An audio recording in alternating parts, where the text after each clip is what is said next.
All right, welcome everyone for today's Asian philosophies. And today we kind of change to the subject to read the uh, book of Odes. Okay, so or sometimes called the book of poetry. Okay, before I go let me quickly go through the our schedule. So today is October 19th, 2024. And if you know, before we all read the history of the Chinese philosophy, and we have done to the legalism, Han Fei, okay, or Han Fei Zi. And then I decided to take a break for a few sections because I think they have some ancient texts we need to understand. Okay, not really have a deep understand. At least we know what is and why we read it, this one and how to read it. Then that's enough. So give a introduction, which is important, but hardly people mentioned. So Shijing is today we're going to do Book of Odes. And the next week, we will continue on Bhagavad Gita, chapter 17, okay, which is the second last chapter. Then I'm going to introduce on November 2nd, so-called the Jing, the Book of Change, okay. Then I will do one more section on the history of Chinese philosophy, which will go to the so-called Confucian metaphysics. That's why I think we introduce a book of Odes and the book of Change are important. Then in the middle of November, we are going to finish the Bhagavad Gita, chapter 18. So that's the schedule for this year in general. So before we officially go to the context today, and then I'm glad Fred mentioned, and that also means I probably not title today's subject very well because some people may believe this one is the Chinese poetry or something. It's a poetry, and then if we want to see uh, what compared to Western philosophy or the Greek word, I would say this one would be written similar times as Homer's Archilochus or Hesiod during this time. So the reason I bring up this subject is when we read Confucius Analects, there's so many times Confucius and the Confucius disciple will quote what the book of said. And then in other ancient texts, when I say ancient, it's about in the Warring State, which is about 300 BCE. During the time, all the texts, they will quote what the book of said. Just like when you read Plato's dialogue, Socrates or some of people constantly quote what Homer said, what's in Odes, okay, what's in Odyssey. So in this sense, I think that's important or crucial to give everyone an introduction about what is the Book of Odes.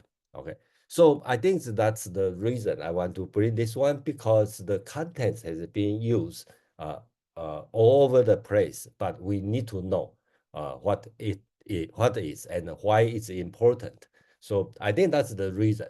So before I start the subject, go to today's subject, if anyone have a question, comment, please raise your hand.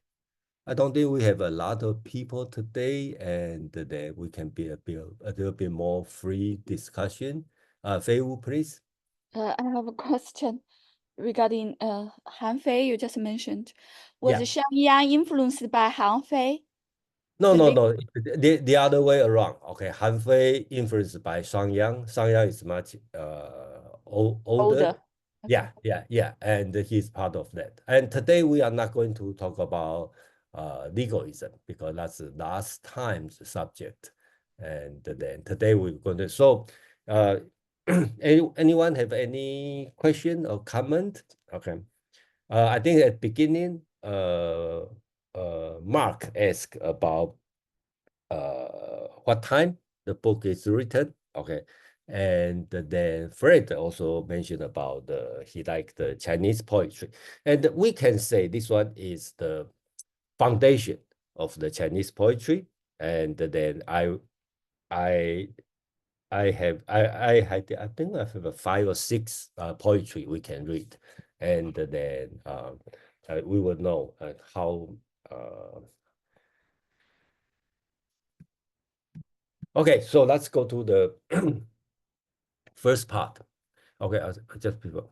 Today I put in the 6 different section on that. First part I want to introduce just a very basic answer very basic question. What is the Book of Odes? And the number 2, I'm going to talk the so-called 4 character idioms. And if you learn Chinese, or if you speak Chinese, or if you speak Korean, or speak Japanese, you will know what's the meaning of 4 character idioms. Okay, so this one is influenced, okay, by Book of Odes. Right. Number 3, I'm going to talk about how Confucius interpret Book of Odes, which I may disagree. Okay, I should say that I think that's not the right way to read Book of Odes, and that's one of the reasons I bring this subject. Number 4, I want to talk about philosophical part, since we are Asian philosophy, and I think the philosophical part is also important. And just like Book of Changes, okay, this book also make the foundation, not only the literature foundation, also on the philosophical foundation, the concept about ritual, about the heavens, about the metaphysics. That's all we can find the trace here. Number 5, I will introduce one poetry. Okay, I think that's important because ancient times not always great. Okay, people suffered, and you will see how people complain about the government. Okay, during the ancient time. When I say ancient time, we talk about 10th century before Christian. Okay, so that we'll talk about 3,000 years ago. All right, and then finally, I'm going to talk about how education method, the pedagogy, okay, how Confucius view on everything. So we have a Fei, please. Yes, because you talked about how there are lots of Chinese language characters in Korean and Japanese language. I'd like to ask you whether there was evidence supporting that the state of Japan, so the imperial system of Japan, was actually founded by Chinese who were sent by Qin Shi Huang to Dongyin to find the elixir of life. Mm-hmm. Yeah, that's another thing. That's a more political or cultural thing. But today we will talk about the language. Okay, so this book of Odes also have a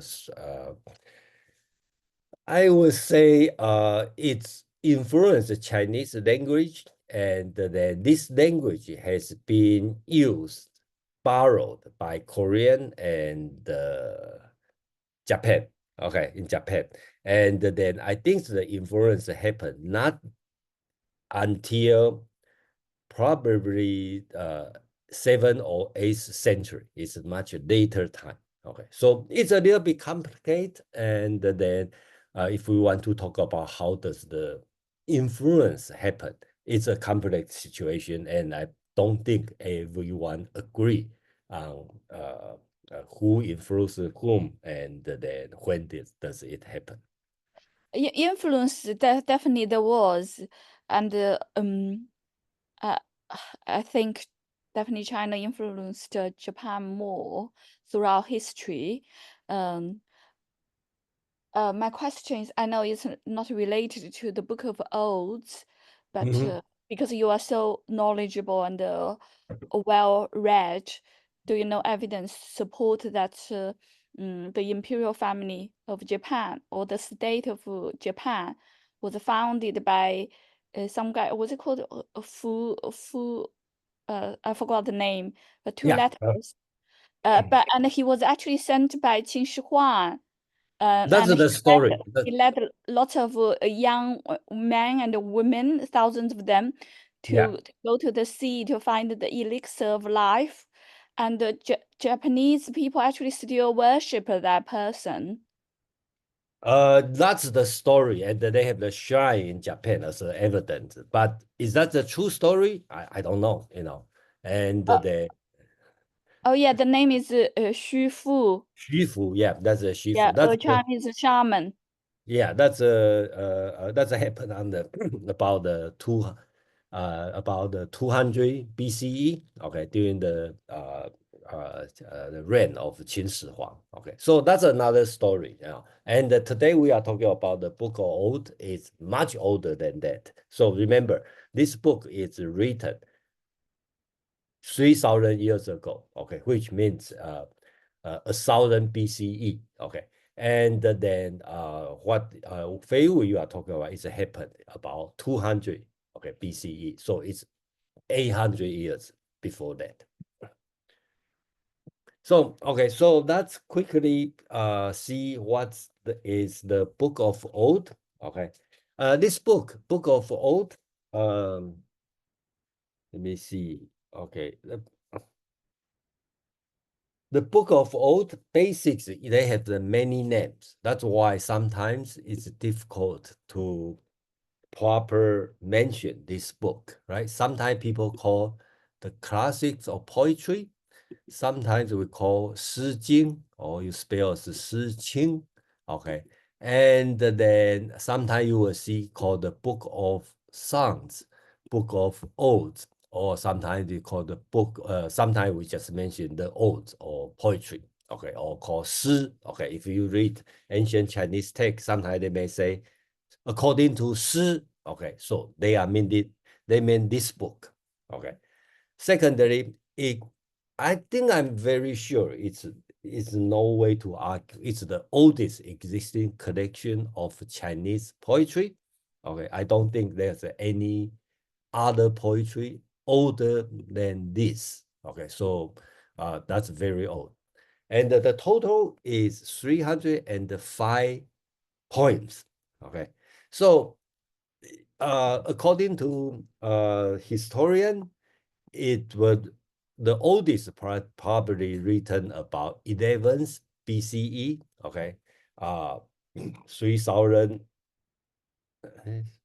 3,100 years before today to about 7th century, which is about 300 years before Confucius. So it's even to Confucius, it's a very old text. So it's one of the 5 classics. Okay, I think somebody mentioned about in the Confucian education, 5 classes and the 4 books are most very important. And this one is so-called 5 classics. We'll talk about 5 classes later. Okay, 5 classics, okay, used for the Confucius and has been studied and memorized. Remember, memorized by scholars in Chinese and the neighboring country over the last 2,000 years. It is also a rich source of so-called 成语. We will talk about in the second section. Okay, and then we call it the 4 character classic idioms, and that are still part of the language even today. I think today in modern Chinese language, Korean and Japanese also use this one. But how to use and how important this that's yeah, everyone can have a different opinion on that. So about 4 books, I think that's I mentioned many times whenever we talk about Confucius education, Confucius classics, we always talk about 4 books. Okay, and sometimes you will see 4 books and 6 classics. Okay, or 5 classics. The reason have sometimes you see 6, sometimes you see 5 is one of book is totally lost. The book of music, this one, book of music is totally lost. So if the if the Han Dynasty, people start to mention instead of 6 classics, people start to mention 5 classics. So when we say these 5 or 6 classics, that means even Confucius read it. Okay, so that's the book of oaths, book of document, book of changes we are going to introduce in the November 2nd, and the book of rites and book of music and the spring and the autumn. Okay, so these 5 say these 5 or 6 classics is the really classics because even Confucius and his disciple will read it and constantly quote, okay, what is said. So, but sometimes it causes a lot of confuse is these old books, the ancient scholar, they read it, they also change it. Okay, they read it and they add more things. Sometimes add the commentary, sometimes they change it. So you will find out, even this one we call classics and Confucius also read it. A lot of time what we read is being written or modified by the people in the later time.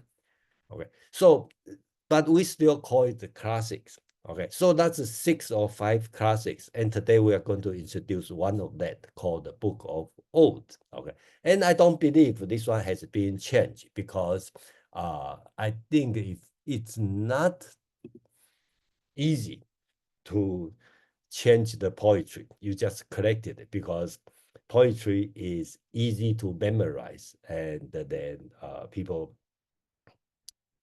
not that easy to be forgotten. I think that's the reason. And another thing is 4 books. 4 books is Confucius Analects, Book of Measures, and the Great Learning and the Doctrine of the Mean. These 4 books has been compiled much later time, but all these books are created after Confucius. So let's make it clear, 5 classics is before Confucius, and the 4 books is after Confucius. So today we are going to introduce one of the important one called the Book of Odes, and that's belong to one of the 5 classics. Okay, so I will stop for just briefly if I hope about a book of the 4 books and the 4 books and the 5 classics is clear. If you have any question or not very clear, please raise your hand.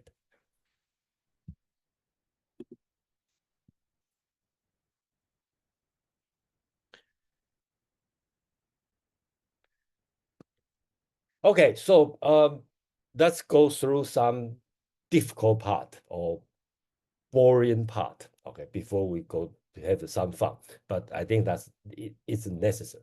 So like any collection of work, right? We have the chapter, we have everything, just like I think the Odysseys have 24 books, and the Chinese doesn't call books. Okay, Chinese will call this one is difficult to explain. Okay, they have the 3 section, let's say 3 section of Book of Ode. Okay, Chinese call Feng Ya Song. Okay, each word are very difficult to translate. Okay, Feng means wind, so I think I decided to translate as air. Okay, airs, hymns, eulogies. Okay, there's the 3 kind and 3 part, let's say 3 part of this book, because the total has the 305 poetry, and they divide it by 3 part. Okay, and each part has different style. I should say not different style. different flavor. Okay, so the first one called ale, second one called hymns, and the third one called eulogies. So for these three different one, and each one I just copy from the Wikipedia. So I think that in general people agree. Okay, when does this part compile? So so-called the ale is compiled on the 7th or 8th century. And about hymns, they have the two kind of hymns, so-called the major and the minor, or major or lesser. And then we have three kind of eulogies. Okay, so that's the table just for reference. And I'm going to show the chapter. I find out in C text has pretty good, very good translation. I'm very surprised. Okay, and I think Dekis make the translation. I just have to say he did very good job. So if you go to ctext.com and search for book of Odes, and the translation is pretty good and pretty comprehensive. So I have to admit. So the title, I just want to show you the title, and we don't have to go too detail on this. First part, remember the first part, we talk about the ales, okay, and feng, Chinese call feng. That means ales, or also means atmospheres. It means cultures, trend. Remember, during that time, China has many, many states and many, many small feudal states. And each state has different culture, different style. So during that time, they have the different, we can say folk song, okay? People are singing the song, so some people collect all these songs together. So you will see they have about 15 different kind of so-called ales, okay? So this one, all the name you will see Odes of Yong, Odes of Wei, Odes of Wang, Odes of Zheng, Odes of Qi, Odes of Wei, Odes of Tang, Qin. That means a different state. So this one is like today you go to California, collect the folk song, go to the Illinois, collect another folk song, just go to the South, okay, Texas, okay, Arkansas, okay, to collective song. Just kind of in this sense, the different style of song. And the hymn is another kind of thing, but it's not organized by different state.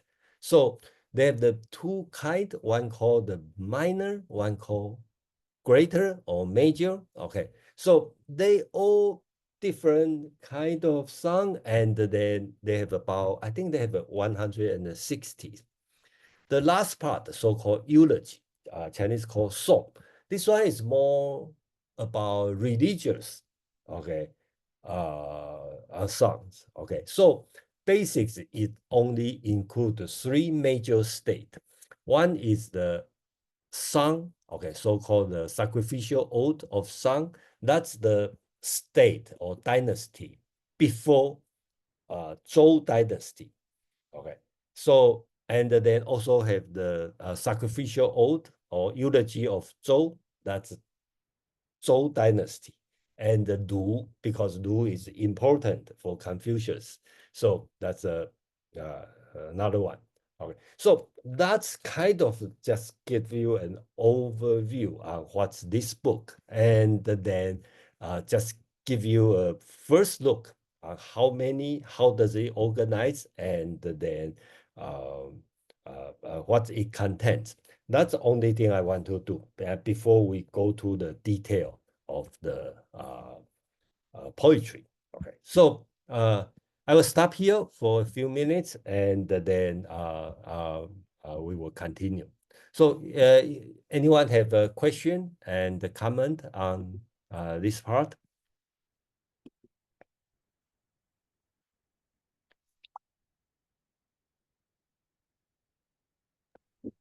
Yeah, I have, Jason, I have a question about translating poetry from Yes, Chinese please. in general.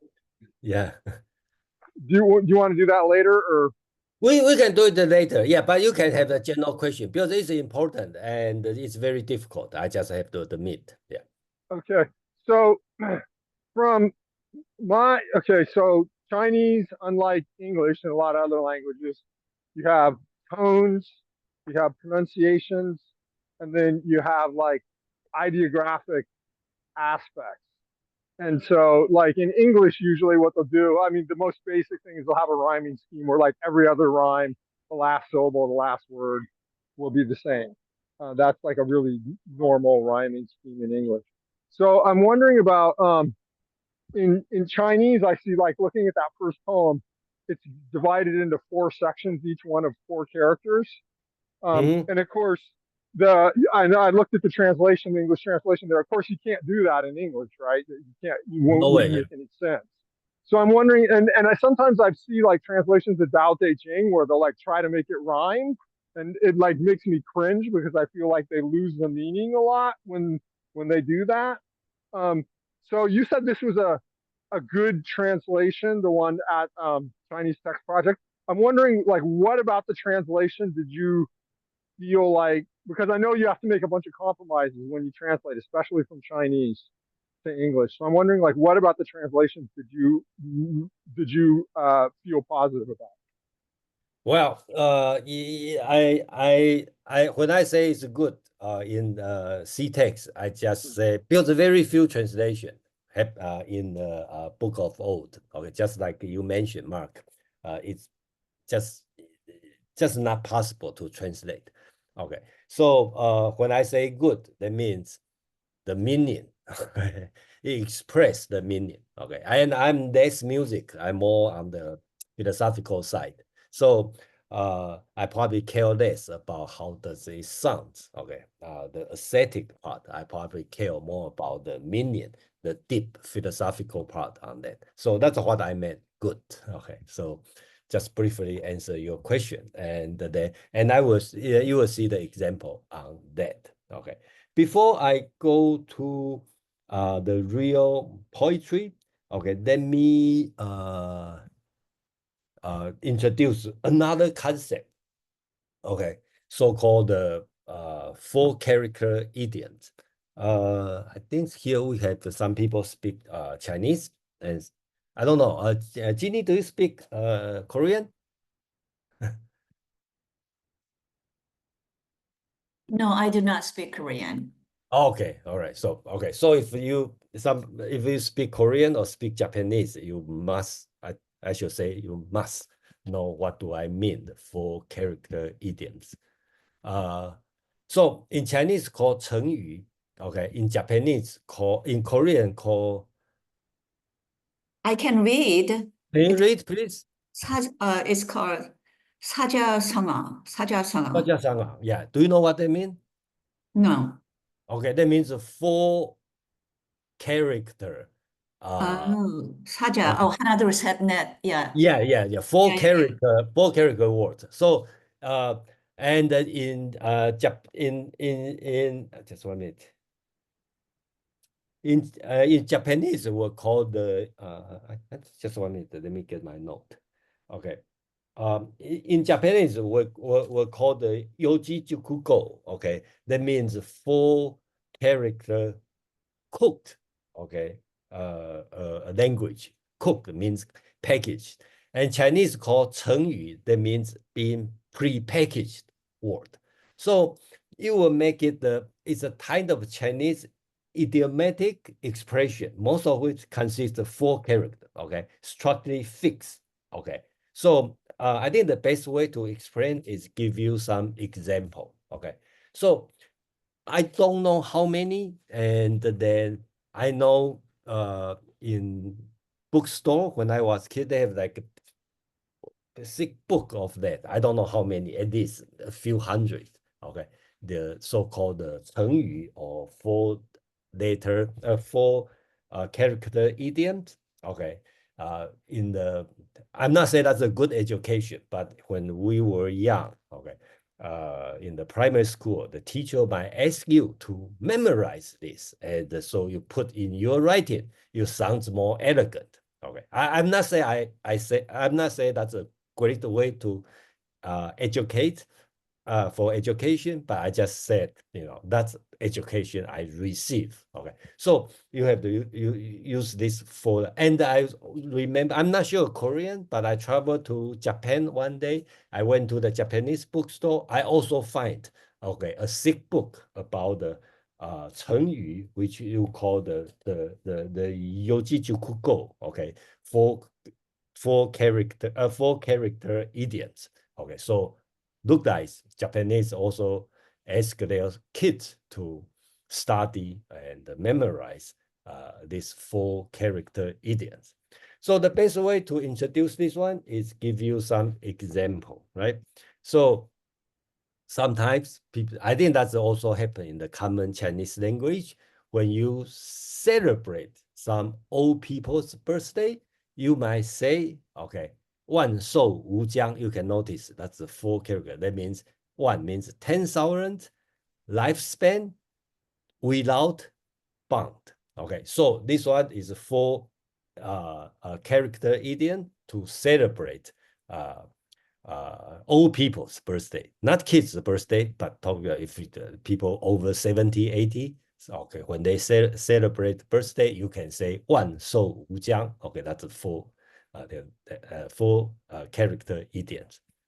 Or sometimes people will say 1 arrow, 2 birds. Okay, it means kill 2 eagles with 1 stone. Okay, I think that's obvious. So in English, we also said 1 stone, 2 birds. Okay, but in Chinese, people use 4 character idioms. Okay, so another one is this one is ice mountain, 1 corner. Okay, so better translation is 1 corner of an ice mountain, or in English, which means the tip of the iceberg, right? So same thing. Okay, so Chinese will put in the 4 character idioms. Okay, so another one we talk about whale bottom. Okay, frog. Okay, so that means a frog is the bottom of a whale. Okay, so that means a person with limited view. Okay, this story is happened in the book of Zhuangzi. Okay, he has a story talking about the frog. So people use this story and create a 4 character idiom to explain. Next one is a little bit interesting, talking about face the cow play qin music. So basically we talk about playing music. Qin is the ancient Chinese music instrument. You play music to a cow. Okay, so that means the cow never enjoy, right? That's miscommunication. So if I explain something and then some people just say, oh, yeah. And actually he didn't get it. So that means you play in the music with a cow. Okay, so people put in the 4 character idioms. Then another one is talk about military tactics on paper. Okay, so that means, okay, 纸上谈兵. Okay, paper, top, talking military. Okay, so that means the theoretical discussion is totally useless. Okay, so some people have a lot of theory, but turn out totally useless. That's the reason. Okay, people use for. So you would notice, in the a lot of writing or people's speech. Okay, when Mark mentioned this one, how I'm going to translate the Chinese, not only the poetry, even the daily conversation is also difficult, because a lot of these 4 character idiom has been used, and then when you translate, you lost the flavor on that. And I will give you an example on this one. This one is an old movie and by the Audrey Hepburn. Okay, it's a very old movie, and then the movie name is My Fair Lady, and the Chinese translation called 窈窕淑女. Okay, so if you want to try to translate word by word, that means quiet, elegant, nice lady. Okay, so the reason I bring up this one is a lot of Western movie, okay, they have the title And when they play in the Chinese-speaking environment, and the people will give them the movie title based on the English name.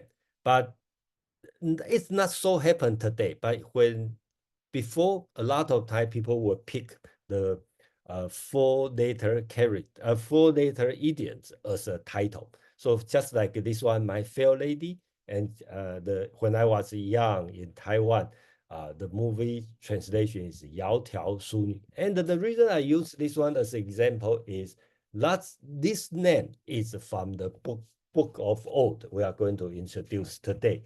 And then we're going to talk about this. So I will stop here for a few minutes, okay, because we haven't touched the book of Odes yet, okay.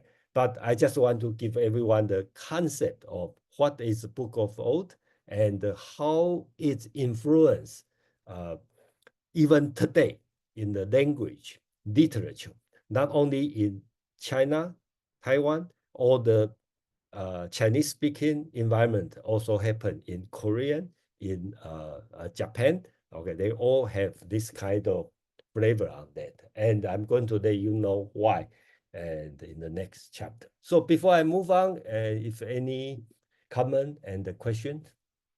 Yeah, I wanted to ask, how common are the four character idioms among the all the book of Odes? How often? All of them. I'm going to show you. Yeah, it's yeah. I mean, is it pretty common, pretty universal? Are they all? They're not definitely not all four character or idioms, but how common it is?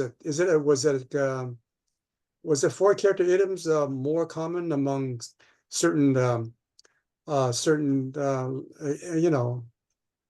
municipalities, certain states? You mean certain states in China at that time? Were they? Yeah, how common? No, all four character. I'm going to show you. If you look at this one, James, right? I believe. Yeah. Okay, you can read this, right? Can you read Chinese? No, I can't. Yeah, so you can see, but you can recognize, right? So this poem is all four character, right? Oh, okay.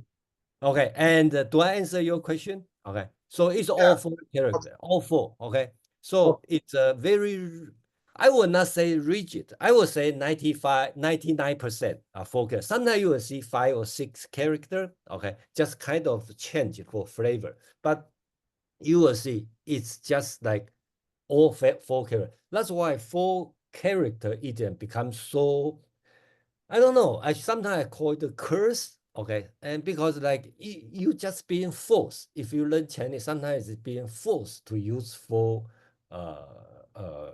character idioms, right? So are you saying that the four characters? Yeah. Is in one song there might be one line. Each line is four characters. Okay, please hold this question. Okay, and I think the best way is show the example, right.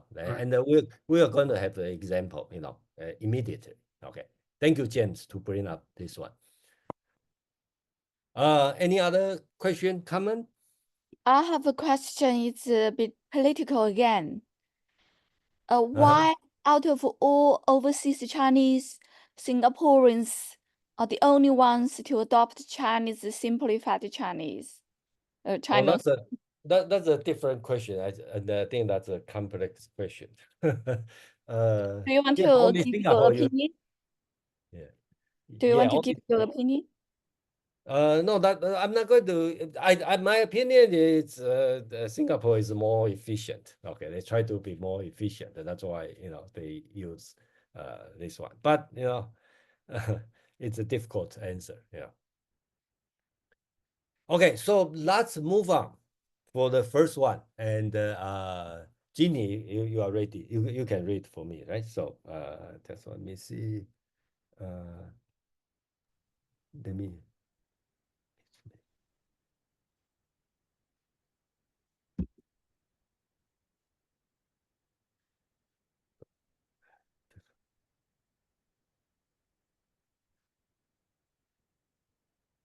Sorry, just let me find this one. Okay, so let's do this. Okay. Let's read the first one. Okay. Okay. Ginny, can you read for me? Yeah, the turtle dove. Okay, so this one is a turtle dove. Okay, this one is the very first book or very first one. Okay, so probably if you just like any book, if you open it, you read from the chapter one, book one, part one, chapter one, section one. Okay, so that's the first one. So everybody read it. So if then I think this translation I copy from Leki's translation and I modify some of the word because I think some of the words should be more modern. That's the reason I do it. Okay. And before Jinny just spell out the words according to guan jiu. Okay, I just use the modern word is a turtle dove. But it in ancient time in China, the turtle dove is different, but basically it's kind of turtle dove, but it lives on the water. So sometimes you translate as the water bird. Okay, so that's the reason I translate to turtle dove. Okay, Ginny, please. Guan, the turtle dove, water bird, on the islet in the river. My fair lady, a Junzi would like to pursue her. Long and short, the duckweed, left and right by the current. My fair lady, waking and sleeping, he sought her. He sought her and found her not. Waking and sleeping, he thought about her. Freely, freely, he tossed and turned in his bed. Long and short, the duckweed, left and right, we gather it. My fair lady, let us be friends like zithers and harps. Long and short, the duckweed, left and right, we cook it. My fair lady, let us enjoy each other like bells and drums. Thank you. Yeah. Yeah. Any comments on this poetry on the first one? Yeah, so you're saying that the four characters are in each line? On each line. Yeah, okay. If you read the English, right? Okay. yeah. Guan the turtle dove. Those are supposed to be represented. That's Those the are Guan these four characters. Yeah, okay. Yeah, okay. On the ice in the river, 在河之洲. Okay. Skill. My fair lady, 窈窕淑女. A 君子 would like to pursue her. 君子好逑. When I highlight this one, that means all this character has all these words. 君子好逑, 梦寐求之, 辗转反侧, which translates he tossed and turned in his bed. All this language has been used in modern words, right? In modern daily conversation, people still quote without knowing. You quote the very ancient text. Okay, when we say a beautiful lady, we may say 窈窕淑女. When we say a boy or a man try to pursue a girl, or the girl is so beautiful and attract a lot of men, then we may say 君子好逑, which it quote exactly the same word from the very first ancient text. Okay, on this one. So that's why I have spent almost 30 minutes to explain what the four character idiom is. And then that's the source on that. Okay. Right, so right. I think, yeah, James, I hope I will answer your question, right, James? Yeah, I think so. So that this four character form, is that common to most of the books of the songs, or just most? All of them. All of them have this four character form, huh? All of that, yeah, all of that. Okay. Well, when I say all, I mean 99.9%. Okay. You may find one or two exceptions, but I just Oh, okay, that's I think for 305 poetry, each one have about, let's say, 40 lines, and I think it's fair to say all. Okay. They all have it. Okay, thank you. That's my question. Yeah. Fred, please. Sounds like it could be a popular folk ballad. Does it have a particular author? No, we don't know the author. Okay, and the story is this.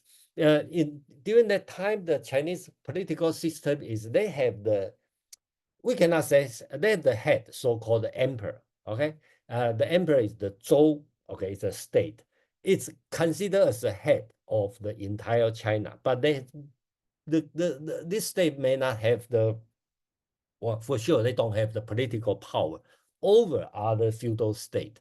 But the land is so wide, right? So the government will send people travel to different places to collect the song. The purpose could be cultural, could be political, because you want to know what's going on different places without the communication instrument, right? Without no tools, how are you going to know? So basically, the best way is if you keep record of what kind of song they are singing.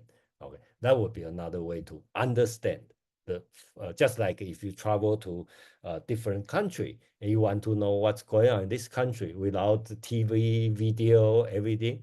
The best way is to see what kind of song they are singing and write it down, and then you may know.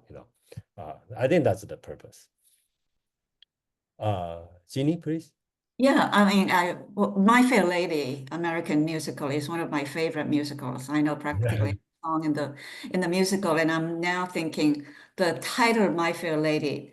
So it started out in China, not in. No, I'm thinking American Lawrence and Hart, the composers, or got the title of the musical from Chinese poetry. I'm just thinking, you know. Oh, just thinking. They didn't Okay. come up with their own title. They got it from Chinese poem. It may not happen, but that could be so. So anybody, I think the translation is clear, right? And then anybody have any comment on the contents of this one? How do you feel this poetry? That's I'd like to know. Yeah. It was extremely beautiful written. The Chinese all rhyme. Jason, you said that we don't know any author. No, we don't know for sure. No, we don't know who wrote this one. Okay, just like a folk song, usually you don't know who wrote this one, right? So they were written by an anonymous Homer of China then. Yeah, there's no Homer in China because that's just actually Homer may not be the author, right? He may just remember many things and then recite. Okay, it could be write it down or collect all of them. So we for this Ode we really don't know who is the author. Yeah, so the Homers, yeah, it may be based on mythology that's been around for a long time, correct? Yeah. Yeah. So here's if you have no question, no comment, I think I'm going to do something a little bit not so, just show you how Confucius talk about this song, okay? This beautiful song. I think it's beautiful, talking about a man. Okay, here use 君子, okay? So please take a different way, okay? 君子. If you read in Chinese, the analects, 君子 consider has some moral sense, some moral agent. But here, 君子 means gentleman. Okay, so you can see here is probably talking about a nobleman, okay, or at least a 君子, a gentleman, okay. He is in some place and some countryside, probably the river bank. He probably see a beautiful lady, okay. Or he think about a beautiful lady. When he hear the birds, okay. 关关 is the bird's song, okay. The birds sounds, hear the birds song, and the birds usually when they have song, they try to mate, okay. So when the gentleman hear the song and then he start to think about a girl he probably run into before, okay. And when he sleep on the bed, he cannot sleep because he is thinking about the bird, not the birds, the lady, right? And then he start to try to pursue her, but he probably have some problem for some reason. And then he started thinking about, right? And on the riverside, also see here the duckweed. Duckweed is some, I think it's a vegetable, it's eatable. So he hope he can collect the vegetable with the girl and then play music with her, and they can cook the vegetable, and then they will stay together, right? So they use the metaphor 琴瑟. Okay, so that means the string instrument. They both the zither and the harps. Okay, that's the string instruments. And then later on, he used the percussion instrument, right? Bell and the drums. Okay, so it's very metaphysical, and then talking about a man thinking about when the man heard the birds singing, he start to think about the girl he like, and start go to his imagination. I believe it's imagination. They can go together, collect the vegetable, cook the vegetable, and stay together. I think that's the song means. Okay. And then when Confucius, of course, Confucius also memorized this song.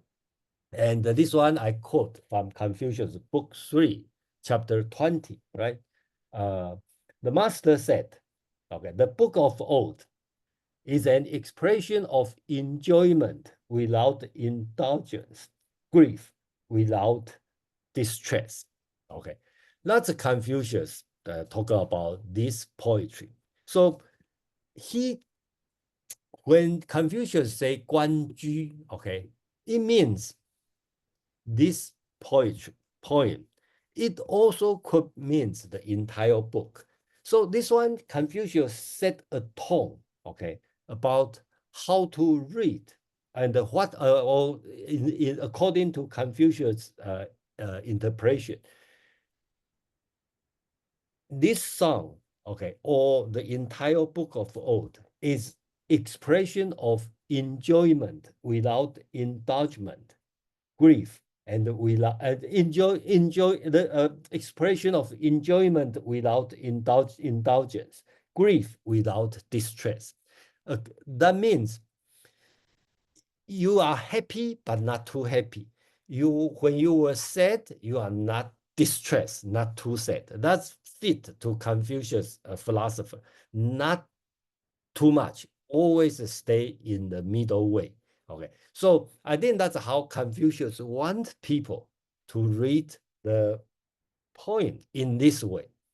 And on book 17, Confucius also talk about why you have to learn this one. Okay, the master said, student, why not study the book of Odes?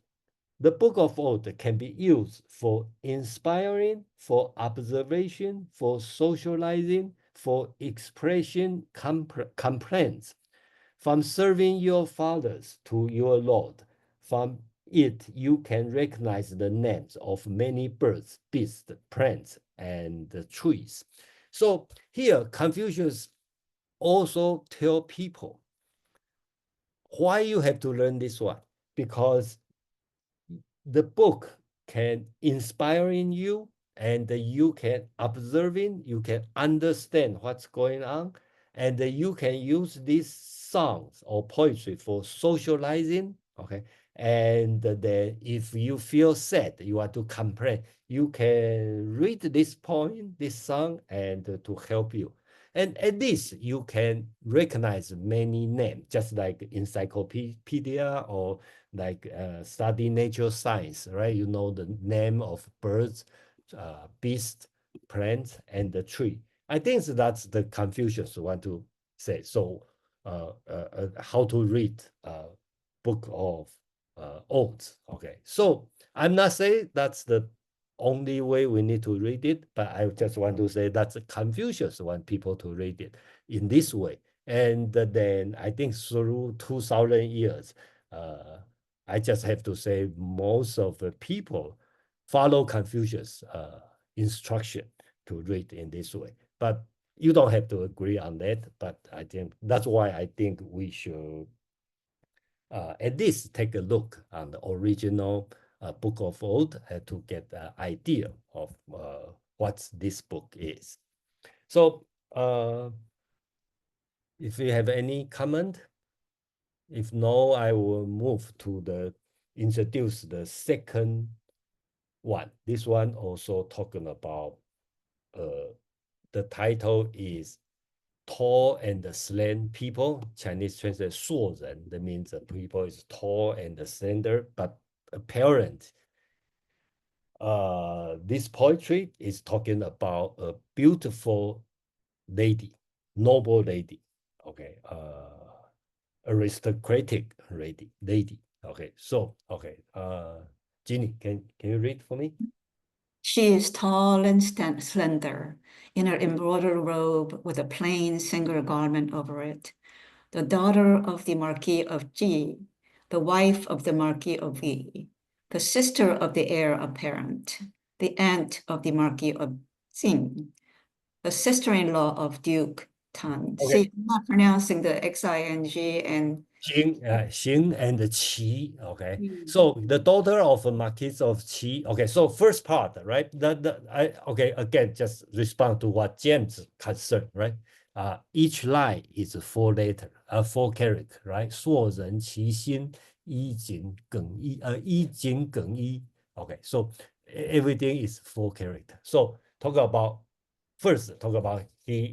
she.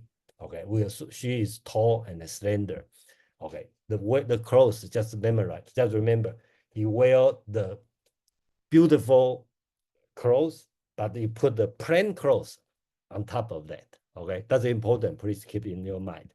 Then here, all this one talking about apparently she's a noble woman, right? So she's a daughter of somebody, wife of somebody, sister of somebody, sister-in-law of some, aunt of somebody. Yes, just she's from the royal family, right? Okay, let's continue. Then here it's going to talk about how beautiful she is, right? And they're going to describe her look. Ginny. her fingers were like the tender grass. Her skin was like congealed ointment. Her neck was like the tree grub, long and white. Her teeth were like gold seeds. She has a cicada-like forehead and moth antenna eyebrows. What dimples as she artfully smiled. How lovely her eyes as she stares. Okay, thank you, Ginny. So I'm not going to finish all of them because I think I only keep show the first. I think it's the first half. Yeah, we see all the 4 characters, 4 characters, 4 characters. Yeah, and this one, it's very difficult to translate. And then I look at the lady, and then it's very difficult. But basically, it's still talking about how she behave. Okay, so I'm not going to continue, but basics, that's, if you look at this one, okay, this one is a song, praise a beautiful, noble woman. Okay, talk about basics, start with she is tall, slender, what kind of clothes she wear, and talk about her relationship with all the royal family. Then continue, talk about her hand, her skin, her neck, and her teeth, her forehead, and her eyebrows, and talk about when she smile, she has what's that? She has the dimples, and then how beautiful of her eyes. Okay, so I put some picture on that because some metaphor could be a little bit strange for the foreigner. So use a lot of bugs to describe the woman, right? So her forehead, okay,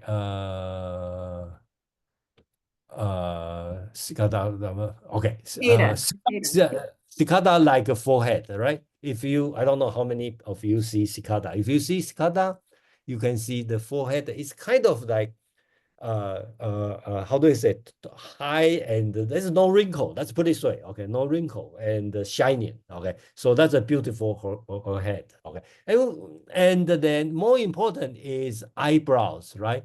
Moss antennas. And if you look at this one, okay, so that means this kind of eyebrows, right, is thick and clean, and then that's considered beautiful. This kind of metaphor still used for today. Okay, people talk 峨眉. Okay, usually you have the eyebrow like moss, okay, it still means beautiful, even today's language, okay, when you see this one, and then 凝脂 congealed ointment, right? It also means your skin is shining, right? Clean skin and shining. So it's also used today, okay? So you will see how important of this poetry. And 巧笑倩兮美目盼兮 talk about these four words, also used today to describe how beautiful a woman is. So that's the poetry, okay, happened about, let's say, 3,000 years ago. That's the poetry. Okay, Ginny, please. Yeah, I mean, of all the insects and animals and everything out there, to use cicada and moth as an example, that's pretty funny. To me, that's It is very funny. Yeah. So that's why I decided to put a picture, because if you, I think it would be very strange in the today English Western world if you describe, oh, you like moss, you like cicada. Then it's kind of like very funny. But I just want to show that's the word people And use. I'm also observing that of all the written languages out there, Chinese must be the most complex writing. I mean, look at those. Oh my God, to write each of those words. I mean, it's just so complex, so very complex. Yeah, so you can know how much we suffer when we learn. Yeah. Yeah. Yeah. Okay. So that's the poetry, and the reason. Any comment on this poetry? Anyone have any when you read this one? Because I don't want to have a Confucius dominate all the interpretation, but so before Confucius talk about anything, I like to see how you feel about this one. Well, this poem sets up the standard for beauty, for Chinese Yeah, beauty. you can say this way. Yeah. Yeah, apparently Confucius is very familiar, very familiar with this. He definitely, and he talked about in his book, and you will see how Confucius used this text. Okay, talk about. Okay, so let me introduce another dialogue in the Confucius analect in the book 3. Okay, 子夏 is one of his Confucius disciple. Okay, so here we have the dialogue, okay, between Confucius and Zixia. Yeah. Ginny, can you read for this one for me? Zixia asked the Book of Odes, what dimples as she artfully smiled. How lovely her eyes as she stares. The plain cloth makes her even more gorgeous. Why? Okay, just stop here. So see, that's Zixia as a disciple ask Confucius this book of song. Just like today, there's some casual conversation, a student as a teacher, right? Oh, what's this song mean? And why the plain clothes make her even more beautiful. Okay, so remember, that's the song we just read, right? And they are talking about this one. In the Chinese word, just quote exactly what's the singing there. Okay, so the conversation is interesting. Okay, so Ginny, can you finish that? The master said, it's like decorations are added later on plain cloth. Jisa said, is it like the rituals are added later? The master said, Zhang, Jija's name, you enlighten me. I can start to discuss the Book of Odes with you. Okay, thank you, Ginny. So they start from the beautiful lady, okay, and talk about the plain clothes make her more beautiful. And then Zixia asked his teacher, Confucius, why they talk about this? And the Confucius' answer is the decoration are added later. Okay, so it means the plain clothes with her beauty, right? And make it beautiful. Okay, added later. So Zixia quickly bring this subject to Confucius' teaching about ritual. Okay, so he said it's like a ritual added later. Okay, make the culture better. Okay, so Confucius say, you are enlightened me, so you are even better than me, right? So right now I can start to discuss the book Ode with you. So you can see the direction they are turning, right? From describing a beautiful lady and become an education about richer, okay? Because richer is important, just like the beauty of the lady. So I think that's the way how Confucius read, okay, or educate his student on the book of Ode. Okay, I'm not saying that's the right way to do it, but that's how Confucius want to do it. Before I move on, and any comment, question, or okay, so let me move on for Yes, I have a question. yeah, Why is please. 子夏 translated as 子夏? Oh, I'm sorry. That's my mistake. Okay, sorry. Thank you for Okay. yeah. Sure. Yeah, I think I should get rid of these two words. Sorry. Thank you. Thank you to mention this one. That's my mistake. Okay, so I'm going to talk about this one. Right now we talk about all ladies. Okay, so this one is much longer. Okay, so this one is talk about horse. Okay, eulogy of Lu. Okay, that's from this one. So the subject matter is all over the place. There's many things to talk about. So I just have to find the different subject to show what kind of subject they have. So this one I talk about horse. Okay, just pay attention. The total they have your 16 different kind of horses. Okay, so this book is talking about the horse and the groom. I believe they talk about the groom and the deal with different kind of horse. Okay, I think that's a very beautiful song. Okay, so Jeannie, can you read for me? It's long. Fat and large are the stallions on the plains of the far distant borders.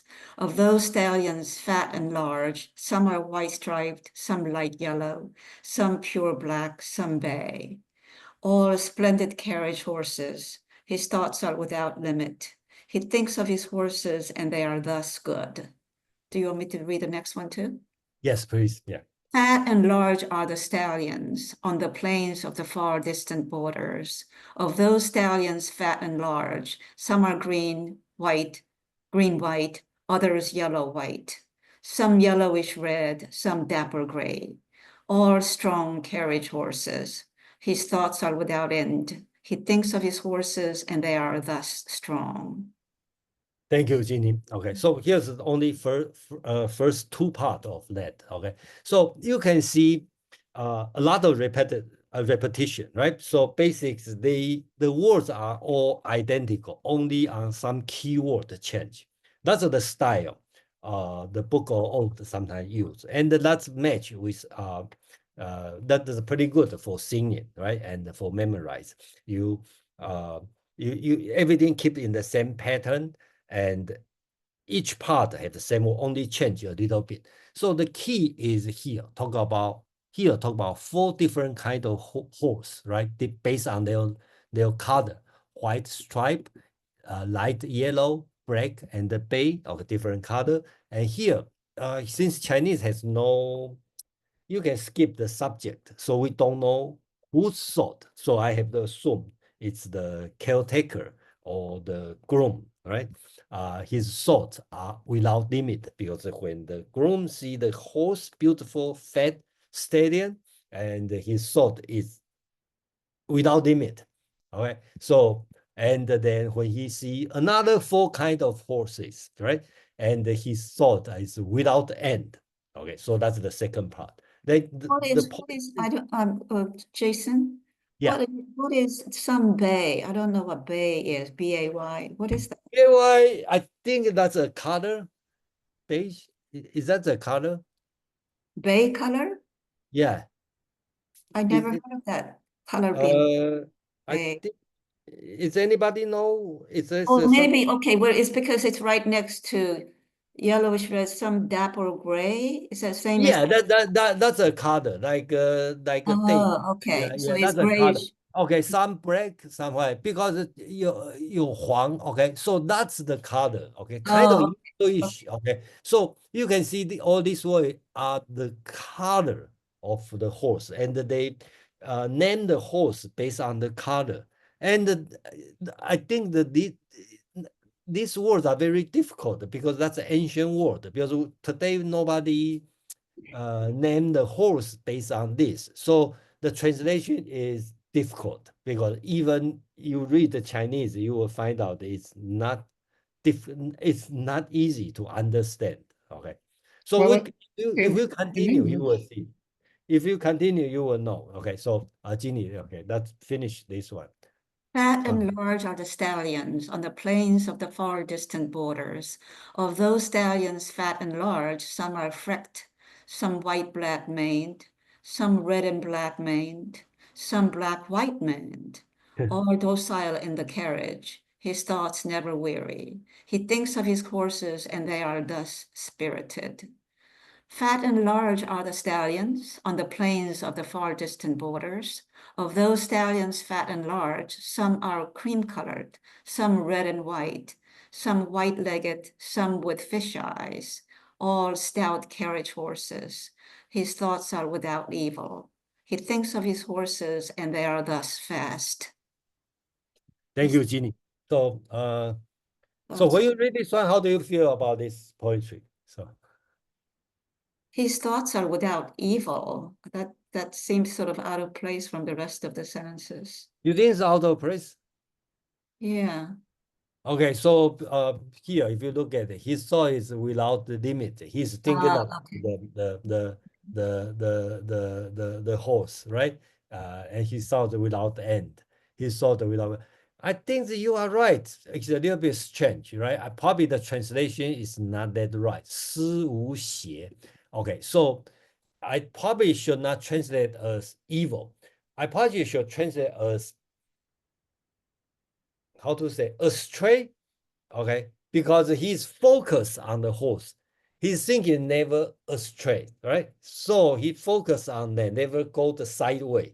I think that Yeah. was the Yeah, meaning. that sounds to me that works better. That works. Thank you to mention about that. That's why if I have you read it, you read this one help a lot because you bring a different way to check for me.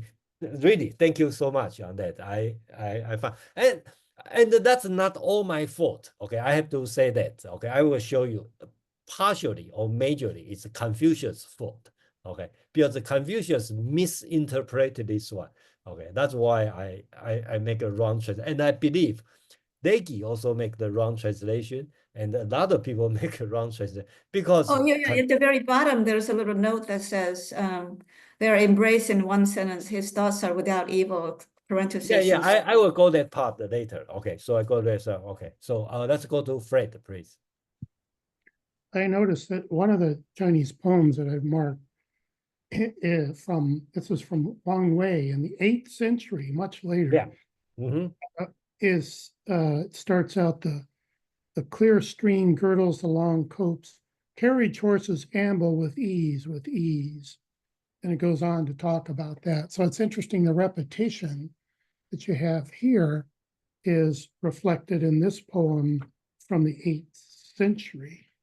And it's also about horses amble with ease. I like the repetition of that. Just like the repetition here of yeah. Okay, fat and so large and fat. yeah, I'm not the expert, and I don't spend much time. Like you probably know more the 杜甫 or Li Bai's poetry because they have I don't know many thousands of poetry. So I'm not a big fan of poetry. Okay, so I have to admit. But based on my knowledge is the poetry, Fred, that you mentioned, that's the Tang Dynasty, is very short, right? It's usually about 20 character. Okay, sometimes it's uh, 40 character. Yeah, just a few lines. Yeah. Just a few lines. So the repetition is not that easy because if you repeat too many times, it's very limited. But the book of poetry, you can have much longer. So you will see another repetition here. So in this long poetry, everything is repeated except the name of the horse and only the last word, right? How does the groom thought? Okay, how does the thought lead to? Okay, that's it. Okay, so basics it's a lot of repetition on this, and you will see later a lot of the book of Odes they repeat many times. Okay, so I think that's the one. Okay, so the thing I want to bring up and just an excuse of why I make the translation as his thought without evil. Actually, I think without astray, without go to sideways is the original meaning that match for the entire poetry. But I would say that's Confucius' fault, right? Let's look at how Confucius talk about this one.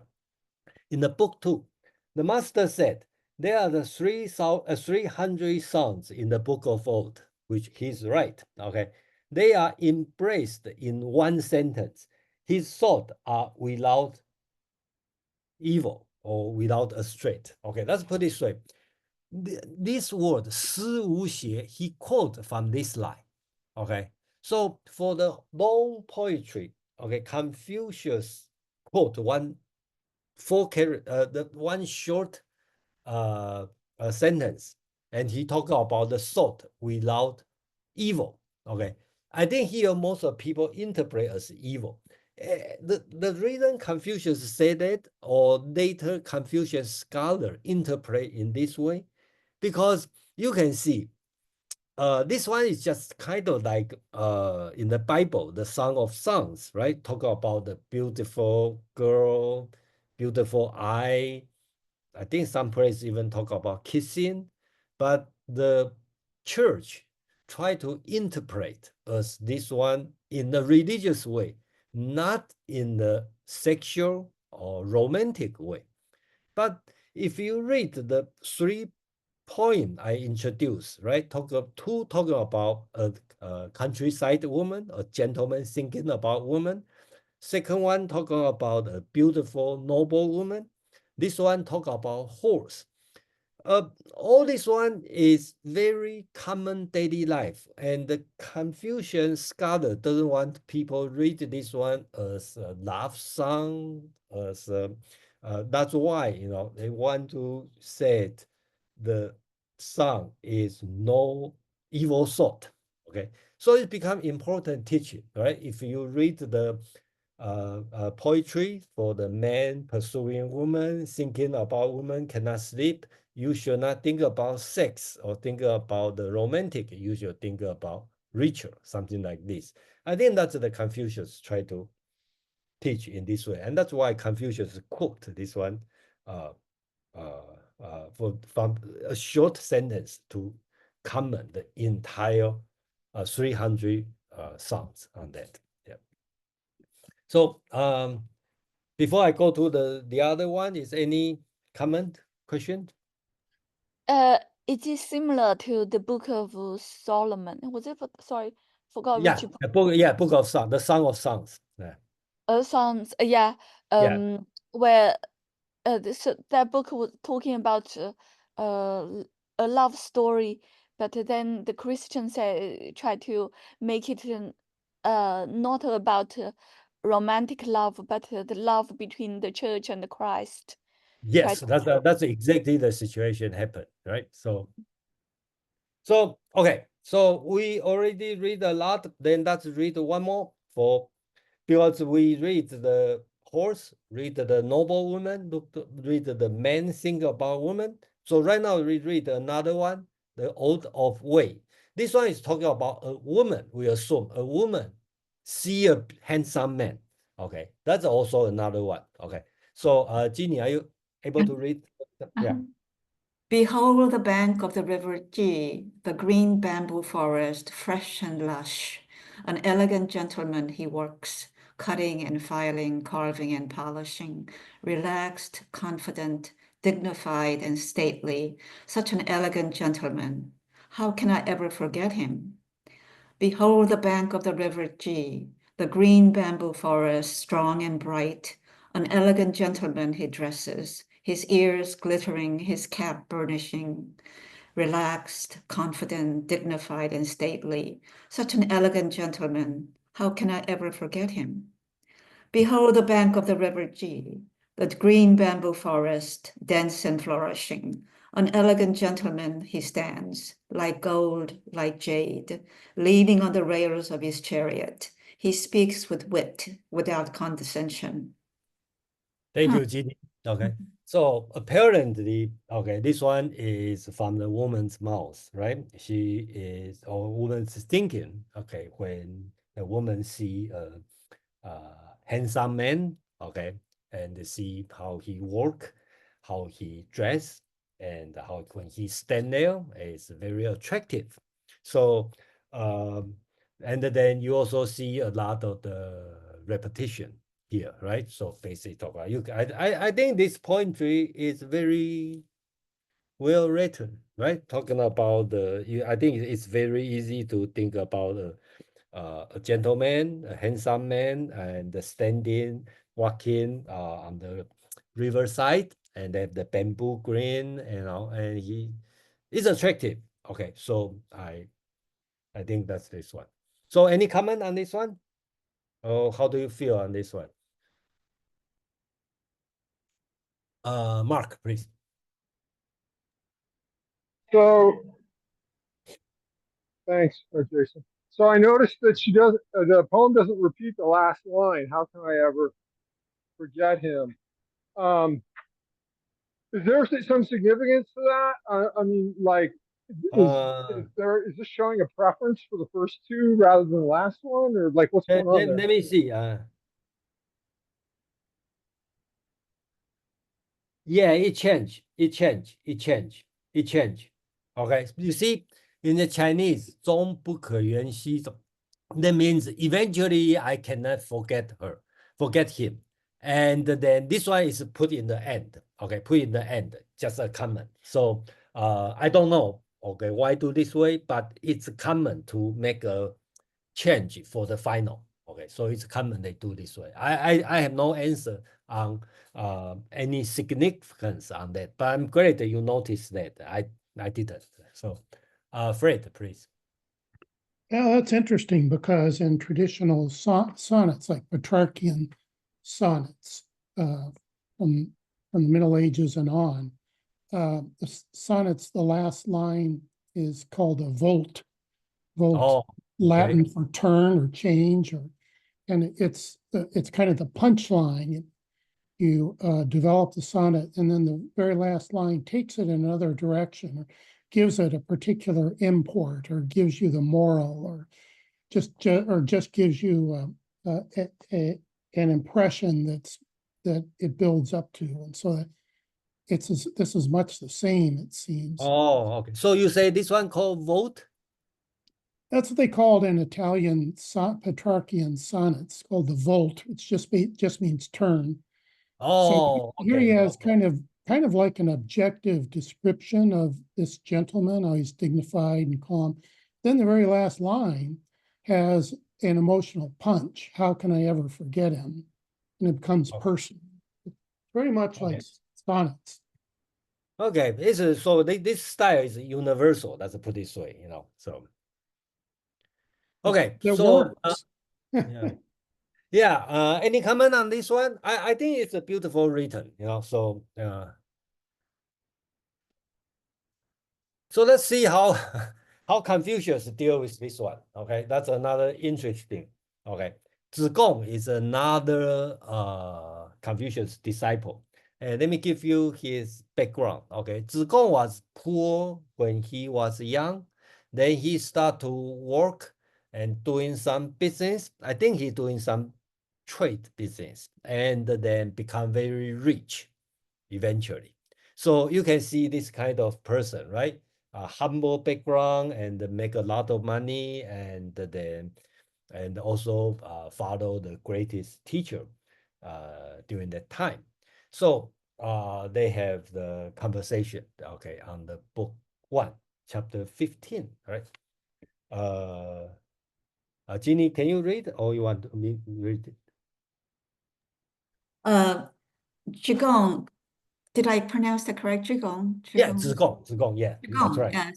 What do you think of a man who doesn't flatter when he is poor, nor pride himself when he gets rich? The master said, he is good, but not as good as a man who is joyful when he's poor and loves practicing ritual when he gets rich. Jigong said, the Book of Odes said, the process of making jade is like cutting and filing, like carving and polishing. Is this what you are talking about? The master said, ah, see Jigong name. Now I can discuss the Book of Ode with you. I told you what happened and you know what is coming. Thank you, Ginny. So here, see, at the beginning, Zigong kind of tell Confucius, right? What do you think? A man who doesn't flatter when he was poor, nor pride when he get rich, right? So he's talking about himself, okay? When he was young and he never proud. I think he's talking about himself. And Confucius, as a smart man, of course he knows Confucius. His disciple tried to get some praise from him. So he said, he's good. Okay, I mean, you are good. But the best way is not as good as a man who is joyful when he is poor. Okay, and love practice riches when he get rich. Okay, talking about rituals again. So remember, doing ritual, actually, you do a lot of ceremonial sacrifice. You have to play music. You have to wear certain kind of clothes. You have to do something. Actually, require a lot of money. So for the poor people, you cannot afford to doing much rituals. But when you get rich, you get more money, you should enjoy, okay, and you should love practicing ritual. That's Confucius is talking about. So Confucius is giving Zigong advice, right? Right now you are well off. The best way is practicing ritual. When you were poor, you should still enjoy your life. Okay, that's Confucius' message to Zigong. And Zigong, as a very smart student, he quickly realized what Confucius is talking about. So he quickly quote from the previous chapter, talking about the book of set, right? Like cutting and the firing, okay, carving and the polishing. Okay, I think he quote from here, right? Cutting and the firing, carving and the publishing, okay, polishing, okay. So that's Zigong quote from this sentence, okay. Is that what you are talking about? So this Zigong try to take the turn, right? Here we talk about the person, the gentleman is working, carving and the firing, carving and the polishing, but they take away us working very hard, continuously working. Okay, so Zigong's message is by quoting this line, Zigong said, "Yes, I got your message. I need to continue working. Okay, improving myself." And this one, Confucius is very appreciative. Say, "Yes, I can start to talk about Book of Odes with you. I told you one thing, you know what's next thing." Okay, so that's how smart Zigong is. And that also show how Confucius read this poetry, right? He doesn't read as a woman thinking about a gentleman, okay, handsome man. He kind of thinking about the cutting, firing, carving, polishing as working hard, okay, not just a handsome man. He think about he should work hard. I think that's the Confucius school, okay, how they read the Book of Odes. So I put hold here for a second, for a few minutes. Okay, we can have before we turn to another way, right? Right now we all talk about horse, man, woman, this kind of thing. But you know, and I just don't want you have thinking like This one is just the common folk song. Okay, so this one, actually this one, the book of it put away, Confucius are not totally wrong. Okay, because this book also have it's a serious part which talk about heaven, ritual, metaphysics. Okay, so it's also a serious book. Okay, talking about sacrificial, a lot of education, philosophical, political education here. So that will be the next subject in the next few minutes we are going to talk about. So comment, question? Jason, I have a question. In your Yeah. previous slide, when孔子Yeah, says, which man should love practice rituals, Mhm. he was talking about making sacrifices to heaven, or what? In general, not only heaven, okay, so also include the how to treat your Lord, your parent, okay, all the social behavior. Okay, so in Confucius teaching, ritual is not just sacrificial. Okay, that's more than that, including all human relationship. So he means being financially generous to No, both gods and men. no, he means, okay, you spend more time, more material to practice rituals. So, for example, when you worship your ancestor, you should play certain kind of music. You should wear certain kind of clothes. When you visit your, let's say, your boss, you should dress in a certain way. Okay. So when you receive guests, you should play certain kind of music. Okay. You should have the certain kind of setup in your hallway. I think that's what he meant. So of course, you need more money to do that. But he doesn't mean give the money to the poor. It's not in this concept. Yeah. Okay, great. Thank you. All right. Thank you. So let's move on for the another poetry. Okay, so okay, Ginny, can you read this one? That Yeah. so Yeah. you will see this the tone is different. Okay, so go ahead. Okay. Eulogy of Job. Abundant is the year with much millet and much rice, and we have our high barns which store hundreds of millions of barrels. To show our thanksgiving, we have brewed plenty of wine. To present to our ancestors, forefathers, and foremothers, we perform hundreds of rituals. The blessings sent down on us are of every kind. Let's continue. Yeah. Heaven, in giving birth to the multitudes of the people, there are things, there are principles. When the people keep to their normal nature, they will love excellent virtue. Heaven, looking down upon the house of Zu, sees that its light reaches the people below, and to protect the Son of Heaven, gave birth to Zhongshan Fu to help him. Yeah. Thank you. So Zhongshan. here, okay, I think it's obvious the tone is totally different, right? So here, instead of talking about the countryside, talking about man, woman, horse, all this kind of thing, they start to talk about more serious subject, right? Talking about, so here you can see some concepts show up here, right? They'll talk about forefather, foremother, worshiping with hundreds of ritual, when you just kind of answer what the Fei Wu's question, right?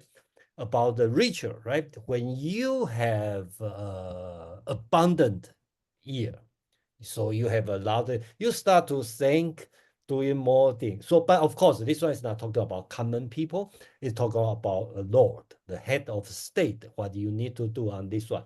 So you can see here, it's a few concepts very important through the 2000 years history, right? Here it's talking about I think I highlight here the Son of Heaven. The concept is here, right? The Son. So basically, it's talking about the heaven, okay, and they have the people, they have the principle. I think this slide also very important in the later Confucius metaphysics, okay? Heaven in giving birth to multitude of the people. There are things, there are principles. So here set up a tone, right? People have moral, okay? We need to, and just the same as everything, they follow the principle, just the law of gravitation, okay, the natural law. Human have followed the moral law, okay. So all this concept has been developed, okay, from this ancient text. So you set up the heaven, emperor, and the people, okay. All this relation has been set up. So another one, let's read this one. Let me see. This one is a little bit long. Okay, great that we have Jing to help me reading on this one. So here is talking about mandate of heaven. Okay, and if you read the Chinese philosophy, right, you will know. Okay, the mandate of heaven is very important concept. Okay, during all the text writing, so you can see how the mandate of heaven, right, developed in the ancient time. Yeah. Jing, can you read for me? The mandate of heaven, how deep are they and how unintermitting. And oh, how illustrious, the pure virtue of King Wen. How does he show his kindness? We will receive his favor, striving to be in accord with him, our King Wen. And may his descendants be abundantly the same. Okay, let's continue. They descendants of Yin became subject of Zhu. Heaven's mandate is not constant. The officers of Yin were fine and alert. They assist at the libation in our capital. In their assisting in the libation, they always wear skirted robes and closed caps peculiar to Yin. Oh, you promoted servants of the king, don't you mind your ancestors? Don't you mind your ancestors? Cultivate your virtue. Always strive to be in harmony with heaven's mandate.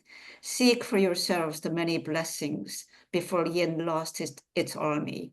Its kings were able to be counterparts to the Lord on high. In Yin, you should see as in a mirror that the great mandate is not easy to keep. Thank you, Jing. So this one is long, and I think it even have more. So you can see, okay, this one is the book of poetry is not only talking about the human life or talking about heaven, also talking about the royal situation. This one is very political. If you read carefully, here it means Zhou, in a lot, right? And talking about Zhou, okay, Zhou and the in, right? Please pay attention on these two words. Okay, Yin is a dynasty before Zhou. Zhou has a revolt against the Yin and replace Yin dynasty. So that's why I have this song is talking about mandate of heaven. So actually, Zhou is rebellion against his boss, okay, his lord, and replace him. So they use the heaven as an excuse. So that's the mandate of heaven. Okay, not because I rebel, I rebel against you, because that's the mandate of heaven. Your time is over. That's the new time. So that's why they make this song. Okay, this poetry. They talk about, okay, your time is over, and right now is my time. Okay, Yin's time is over. Right now is Zhou's time. Right now is Zhou's time. Okay, and that's according to the mandate of heaven. I think that's the purpose of this song, and this song has been used, okay, for the rest of the Chinese history. Jing, please. The yin, Y-I-N, is as is used here. Is it different from the yin and yang? This Is different. Is different. Huh? Different. Is different. Yeah. Totally different word. Totally different word. Unfortunately, yeah, go ahead. The yin that's used in before yin is the same mean as in yin. Those are the same. No. Oh, no either. Oh, okay. There's no relation, just the same pronunciation. Okay. Oh, okay. Okay. Because when you deal with Chinese poetry, Chinese literature, Chinese philosophy, that's one big challenge is the pronunciation. Okay, because a lot of things they pronounce the same. That's why at the beginning you said the Chinese character are so complicated. Yeah, because the same pronunciation has more, has many characters to represent. So Chinese are less verbal. Okay, so Well, when I was in school in Korea, I had to learn Chinese when I was in second and third grade. yeah, that everybody suffers. So so we know that. Yeah, you only suffer 2 3 years. I suffer for many years. So 20 years. Yeah. yeah, it's very difficult. It's very difficult. Yeah, but I think everybody agree. You know that that's a very difficult language. But well, just have to deal with that. Okay. So I'm going to go to the last part. Okay, I think this one is important to read. Okay, then we will finish. Okay, so we have Jeannie to read, use her beautiful reading skill, and then I think this one is important. So I just, the purpose today, I just try to bring the original text. So with a different kind of subject, right? So right now you see talk about political scene, okay, government, mandate of heaven, sacrificial, talk about woman, talk about man, talk about horse. Okay, so here is another subject I like to bring up, okay, which we talk about how people suffer, how do people complain about the government, okay? So and okay, so Ginny, okay, can you read this one? This one a little bit long. Okay. Minor hymn. The angry Yeah, go ahead. Yeah. Angry terrors of compassionate heaven extend through this lower world. The king's counsels and plans are crooked and bad. When will he stop in the course?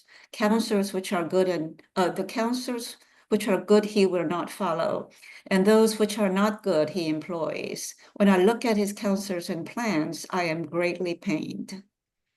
Our tortoises are wearied out and will not tell us anything about the plans. The counselors are many, but on that account, nothing is accomplished. The speakers fill the court, but who dares to take any responsibility on himself? We are as if we consulted about journey without taking a step in advance, and therefore did not get on the road. Alas, yeah.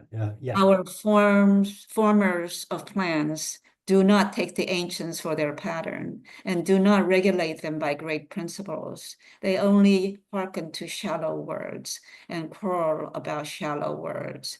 They are like one taking counsel with wayfarers about building a house, which will consequently never come to completion. Okay, go ahead. Yeah. Although the kingdom be unsettled, there are some who are wise and others who are not. Although the people may not be numerous, some are thinking, some planning, some are serious, some orderly. But we are going on like the stream flowing from a spring, and we're synced together in a common ruin. They dare not wrestle with tigers. They dare not wade across rivers. They know one thing, but they don't know others. Trembling with fear, as if nearing the deep abyss, as if treading on thin ice. Thank you, Ginny. Okay, so this one, I think that probably the message is very clear, right? The people suffering, they are complaining. Okay, the government doing way. So how do they live, right?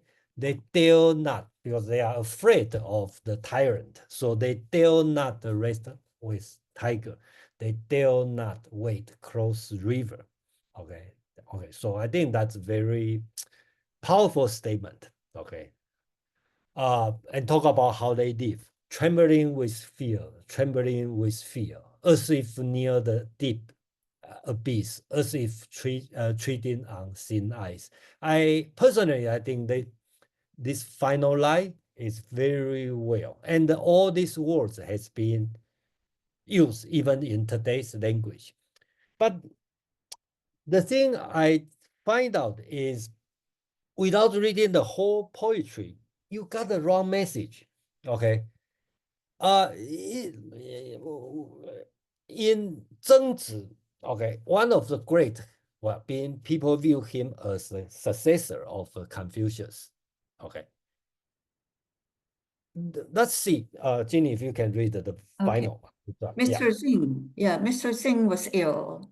He summoned his disciples and said, "Uncover my feet, uncover my hands." The book of Odes said, "Trembling with fear, trembling with fear, tremble, tremble with fear, fear," as if nearing the deep abyss, as if treading on thin ice. From now on, I know I can avoid this kind of caution and fear.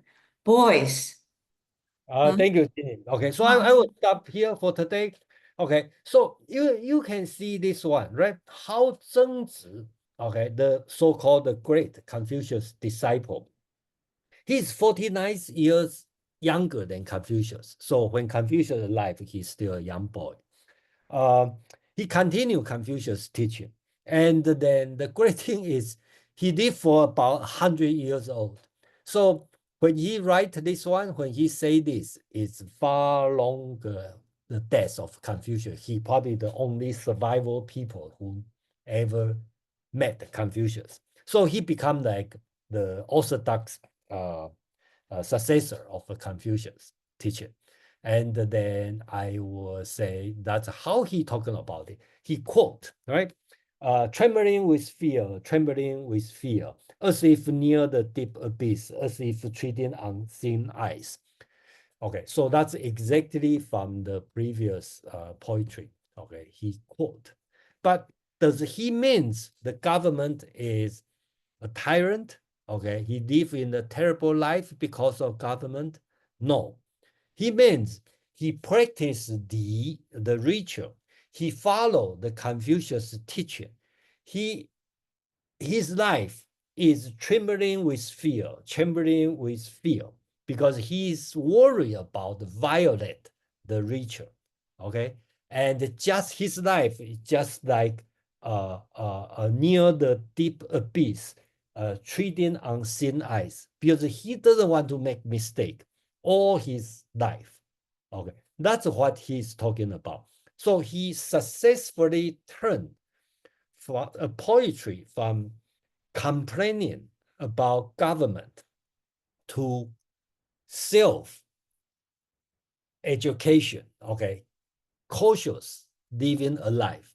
That's how Confucius read the book of poetry. Okay, so I will end here for today, and then for about the Confucian, and the rest I think we will talk about. We can talk about later about. I think I already covered about how Confucius talking about. So here the last one. Okay, Confucius talk about why we have to read this one. Okay, so Ginny, can you read just one more time? Just The master read. said, "If a man can recite 300 poems from the book of Odes, but he can't express their meaning in governmental administration, or he can't reply to points in diplomatic missions, then even though he learned a lot, what is the use of this learning?" Okay, great. Okay, thank you, Ginny. So I will stop here for the Confucius word. Okay, so that's the for today. I want to talk about the book of Odes, and then just give you a brief introduction, give you some example on the on this very ancient book, and then I will try to use the same style to bring up the book of changes. Okay, so as the original text, and that you know, okay, what the original text is and how we read it today, okay, in a different way. Okay, sometimes I say people make mistake for 2,000 years. Okay, how am I going to correct it? Okay, so I think that I feel like even it's a little bit different than most people's interpretation. Okay. And I think I need to bring up the original thing, okay, instead of keep following, okay, all the ancient texts. So bring the original text. I think that's the purpose. And then for everyone who have a patience to go through this ancient text, I really thank you very much on Well, that. thank you. Yeah. Thank you, Jason. So I will stop the recording here. Thank